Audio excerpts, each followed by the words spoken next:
The first time I invested 10K, I thought I was going to be sick. I'd second guessed my choices, checked the brokerage every 5 minutes, and I woke up the very next day considering pulling it all out. So today, I want to talk about the anxiety I felt when investing my first real chunk of money and how I got past that, as well as what that experience taught me about money, fear, and myself. I made my first investment way back in 2015, so 10 years ago now.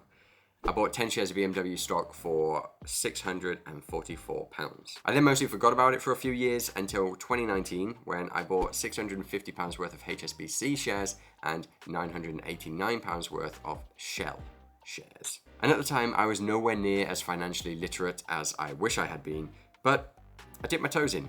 I got started. And then when COVID hit, that's when my financial journey really started. That's when my interest peaked and I started doing day trading just on an app on my phone on Revolut. And at the time, the market was so volatile that I actually managed to I made a profit on pretty much every trade. And that was in March 2020, and I had a limit of £1,000 a day that I was investing, so never more than £1,000, aside from the money that I had previously invested, but that's sort of on other brokerages. That's forgotten about for now, that's like on the back burner. But then by April, the next month, I had over £10,000 invested. And at the time, that felt like such a big deal. I mean, it still is, but back then, it felt like a bigger deal. At this point, I'd read plenty of books, obviously saying that time in the market beats timing the market. I'd watched tons of YouTube videos saying just start. But the thing is, when it's your money and when it's over 5 figures, it just feels so different. At this point, I've been working for 5 years as a project manager for a construction company in London, living with my now wife. And at the time, we had 90K put aside. But like most people, we just had it in a savings account. And my mindset back then was that surely investing is a concept that only fund managers can possibly profit from, not regular people like me. So safe to say, I felt a lot of pressure riding on my first investment, or rather when I had built my portfolio up to £10,000, because I had conflicting thoughts about it, like if I screw up, I'll look stupid. But at the same time, I knew that if I didn't bite the bullet, it would be something I would come to regret. And then when you build up the courage to stay invested, there's the emotional roller coaster that follows. I remember opening my app, going to Revolut, seeing the numbers go up and go down, like a heartbeat monitor. And every time it dropped, even by £20, £30 or £40, I just couldn't help but feel, maybe I should be pulling this out before I lose everything.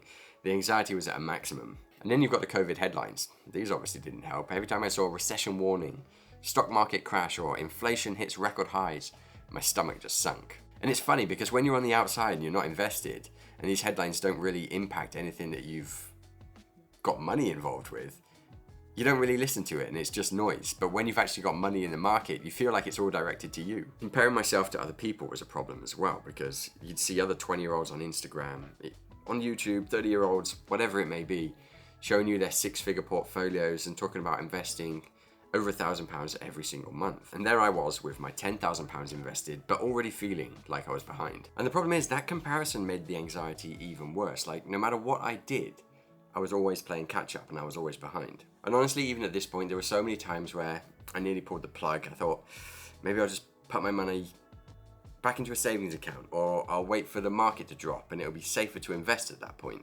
Any of these options were better than every day logging onto my phone and scrolling and seeing my investments going up and down in value and just my heart racing. But the reality was, I wasn't anxious because I was investing. I was anxious because I felt like I wasn't in control. And that's a horrible feeling when it comes to money. And that was the turning point for me, realizing that my anxiety wasn't actually about the money, it was about control. I couldn't control the market, I couldn't control inflation or recessions, or what the Bank of England decided to do with interest rates. All of these things completely out of my control. The one thing that I could control was myself, my risk level, and my system. And once I got to grips with that, that is when my anxiety levels began to shrink. And the first thing that I did after this moving forwards was to only ever invest an amount that's not going to keep me up at night. And although at the beginning that was 1,000, I had now built up my tolerance, so it was more. And what that looked like for me was breaking it down. So instead of investing big lump sums, I learned about dollar cost averaging. So I was investing smaller sums more regularly. Smaller chunks, more boring, but way less stressful.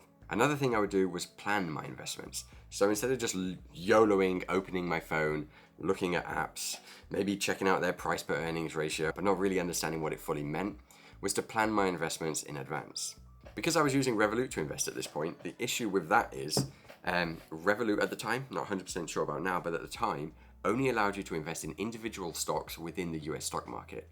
So UK stocks, European stocks, the S&P 500 and ETFs like that, the old world, the FTSE, these ETFs and other stocks outside the US market, they weren't an option. But taking the time to learn about these other investment channels, opening a brokerage which would allow me to invest in these other channels, that took the stress out of it once again. It made my approach more methodical and made it feel less like gambling. The third thing, and maybe the hardest, was to stop checking this thing.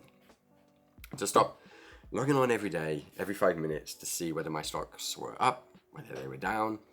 And this was hard to begin with, but it was also easier for me because of the timing of when I was doing this. So this was post-COVID, stocks were rallying, stocks were going crazy. There weren't many red days. Most days were good, and I think that helped. And that one habit really helped me from making some expensive, emotional mistakes.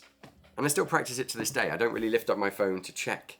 I lift up my phone plenty, but I try not to log into the Trading 212 app, my Revolut app, my other brokerage apps on a daily basis to see what my portfolio is doing. I like to leave it, well, I'm comfortable leaving it days or even weeks without checking. And looking back, I realized something really important, that investing isn't a money game. Well, it obviously is a money game, but it's also a psychological game. Stocks go up, stocks go down, but your emotions are the real roller coaster. And if you can't control your emotions, then you'll never be in it long enough to reap the benefits. So if you're considering and just about to invest a big chunk of money, whether that's £1,000, £5,000, £10,000, whatever it may be, here is the advice that I wish someone gave me. Number one, pick an amount that's not going to keep you awake at night. It doesn't matter if someone online is investing 10 times more. If the number that you're investing is keeping you awake at night, it's too much. Start smaller and you can always add more later. Number two, build a system that you can trust. That can be as simple as just saying to yourself, I'm going to invest £200 every month and I'm going to put it into the S&P 500. Or I'm going to invest £250 every month. I'm going to put £150 into the S&P 500 and £100 into an all-world index. Or I'm going to invest £250 every month and I'm going to invest half of it into growth stocks and half of it into Bitcoin. As long as you've got a system that you've considered and you trust, you're golden. Then third, and I can't stress this one enough, we've already discussed it, but stop checking your phone, stop looking at your portfolio every day. Long-term investing is exactly that, it's for the long term. Daily swings only matter if you're going to cash out or if you're considering taking your money out of your brokerage and using it for something else. Otherwise, it's all just noise. Now look, I know this sounds obvious, but trust me, when you're staring at your first big investment, your brain will convince you that you're making the biggest mistake of your life. But the key is to build habits to protect you from those thoughts. And looking back, I'm glad that I felt the anxiety when investing my first 10K because it forced me to build habits that I still practice today. Here's the truth though, that fear, it never really disappears. You just learn to control it, you learn to allow it to be. Now I still have days where my portfolio may be up a couple of £1,000, maybe down 2, 3. I think last month my portfolio, one day it was down £2,500 in one day.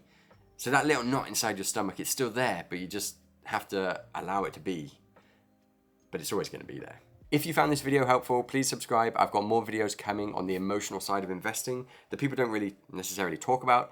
And if you have felt that anxiety when making your first purchase, whether it be in investing or any other purchase, but you're now considering investing and you're feeling anxious, let me know in the comments because I'd love to see what other people's thoughts are on this topic. But for this video, I think we're done. Thanks for watching. Bye-bye.